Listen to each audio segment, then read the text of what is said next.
The following material is presented by Alberta Employment Standards employees for educational purposes only and is not intended to be used as a source of legal advice.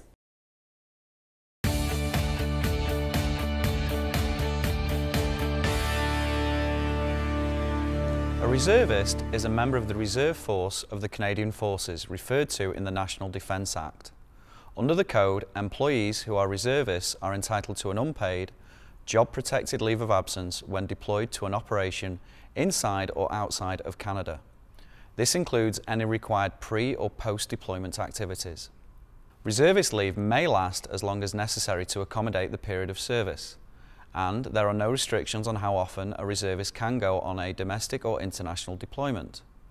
Additionally, a reservist is entitled to unpaid leave of up to 20 days each calendar year to participate in annual training. Annual training days may be taken non-consecutively.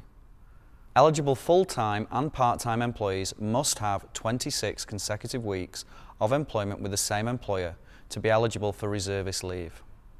An employee must give the employer at least 4 weeks written notice of the date on which the leave will start and the estimated date on which the reservist intends to resume work. A reservist is not required to provide 4 weeks' notice if they are unable to do so due to urgent circumstances. In this case, written notice as soon as reasonable is sufficient. In the case of leave for annual training, an employee must provide at least 4 weeks' written notice of the date on which leave will start and the actual date on which the reservist will be back at work. Additional written notice is required if the return date changes. Where a reservist has been on leave for domestic or international deployment for more than 4 weeks, they must give at least 4 weeks written notice of their return to work. If this doesn't happen, the employer can postpone the reservist's return to work for up to 4 weeks from the date of the reservist's notice.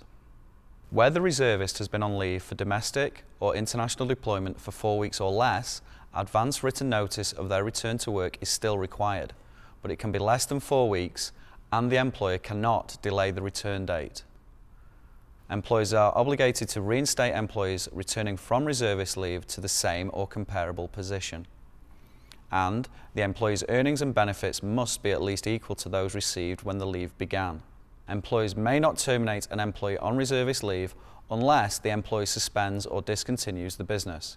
If this happens during the employee's reservist leave, the employee has hiring priority if the business starts up again within 12 months after the end of the leave.